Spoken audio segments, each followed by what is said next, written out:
రాజకీయాలలో ఎటువంటి నైతిక విలువలు లేకుండా సిగ్గుశరం లేని వ్యక్తి ఎవరైనా ఉన్నారు అంటే అది పేర్ని నాని మాత్రమేనని ఈ సంగతి ఆయన కుటుంబ సభ్యులతో పాటు ఆంధ్రప్రదేశ్ బందరు ప్రజలందరికీ తెలుసునని జనసేన పార్టీ నాయకులు ఆంధ్రప్రదేశ్ అగ్నికుల క్షత్రియ సంక్షేమం మరియు అభివృద్ధి కార్పొరేషన్ చైర్మన్ చిలకలపూడి పాపారావు తీవ్ర స్థాయిలో ధ్వజమెత్తారు. వైసీపీ సర్కస్ కంపెనీలో ప్రధాన జోకర్ జనాలకు విసుగు కలగకుండా మధ్య మధ్యలో వేదికపైకి వచ్చి జోకులు పేల్చే ప్రధాన జోకర్ పేర్ని నాని అని ఎద్దేవా చేశారు. హయత్ ప్లేస్ హోటల్లో పాపారావు ఆధ్వర్యంలో విలేకరుల సమావేశం నిర్వహించారు. ఈ సందర్భంగా ఆయన మాట్లాడుతూ మాజీ మంత్రి పేర్ని నానిపై ఘాటైన వ్యాఖ్యలు చేశారు. ప్రజా సమస్యలపై మాట్లాడటం చేతకాని నాని కేవలం ప్రత్యర్థులపై విమర్శలు, హేళనలు, వ్యక్తిగత దూషణలతో కాలక్షేపం చేయడమే తన రాజకీయ శైలిగా మార్చుకున్నారని మండిపడ్డారు. గతంలో రవాణా శాఖ మంత్రిగా ఆర్టీసీని ప్రభుత్వంలో విలీనం చేశామని గొప్పలు చెప్పుకున్నారే తప్ప ఆ సంస్థను కార్మికులను తీవ్ర ఇబ్బందుల్లోకి నెట్టారని విమర్శించారు. 5 ఏళ్ల కాలంలో ఆర్టీసీ రంగులు మార్చడం మినహా కొత్త బస్సులు కొనలేదని, పైగా ఛార్జీలను 3-4 సార్లు పెంచి సామాన్య ప్రజలపై మోయలేని భారం వేశారని ఆగ్రహం వ్యక్తం చేశారు. కార్మికులకు రావాల్సిన పీఎఫ్, గ్రాట్యుటీ బకాయిలను సైతం సకాలంలో ఇవ్వకుండా వేధించిన చరిత్ర ఆయందని గుర్తు చేశారు. కూటమి ప్రభుత్వాన్ని విమర్శించే ముందు పేర్ని నాని తన గతాన్ని ఒకసారి చూసుకోవాలని, ఒకవేళ ఎదుటివారిని చూపిస్తే 4 వేళ్లు తన వైపే చూపిస్తాయన్న సామెతను ఆయన పూర్తిగా మర్చిపోయారని హితవు పలికారు. ప్రత్యర్థులపై బురద చల్లడం సులభమని, కానీ ప్రజల ప్రేమ, గౌరవం సంపాదించడం కష్టమని, అందుకే బందరు ప్రజలు ఎన్నికల్లో గట్టి తీర్పు ఇచ్చి 50,000కు పైగా ఓట్ల భారీ తేడాతో ఆయన కుమారుణ్ణి ఇంట్లో కూర్చోబెట్టారని ఎద్దేవా చేశారు. ముందుగా మీడియా మిత్రులకు నా హృదయపూర్వక నమస్కారాలు.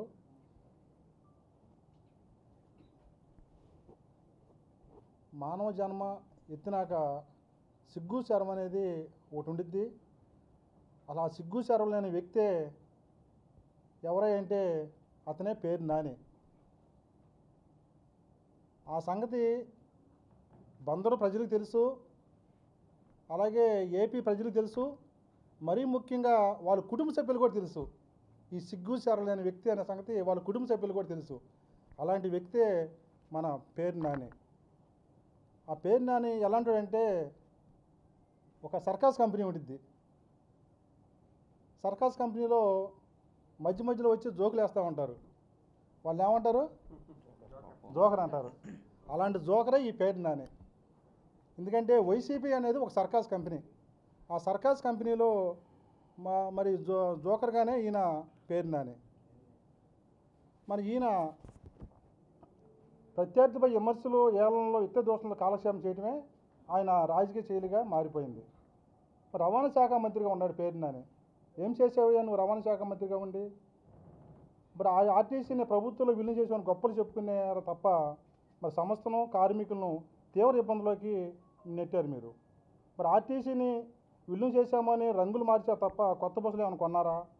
మరి మీ 5 ఏళ్ల కాలంలో ఛార్జీలని 3-4 సార్లు పెంచిన ఘనత మరి మీది.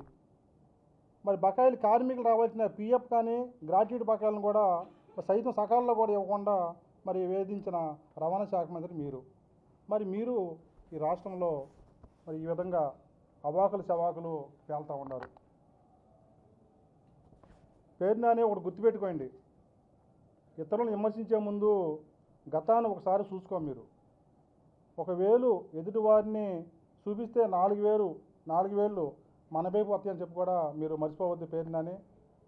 తస్మాత్ జాగ్రత్త.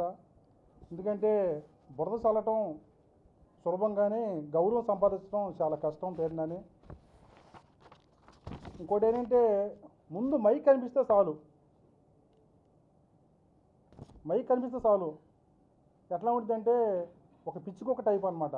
మైక్ కనిపిస్తే పిచ్చుకొక్కలాగా మరుగుతూ ఉంటాడు ఈ పేర్ని నాని. పిచ్చుకోకలు వెళ్తూ ఉంటాయి. వెళ్ళినప్పుడు ఎవరికారికి భయపడిపోయి ఆ పిచ్చుకోలు కత్తియమని చెప్పి తప్పుకున్నారు తప్ప, అంతేగాని నువ్వు ఎక్కడ కరుస్తావని చెప్పి ఎవరి కాలికే వదిలిపెట్టేస్తున్నారు. ఆ పద్ధతి మార్చుకోమని చెప్పి కూడా నీకు చెబుతా ఉన్నాం. మా నాయకుడు ఆంధ్రప్రదేశ్ ఉప ముఖ్యమంత్రి వర్యులు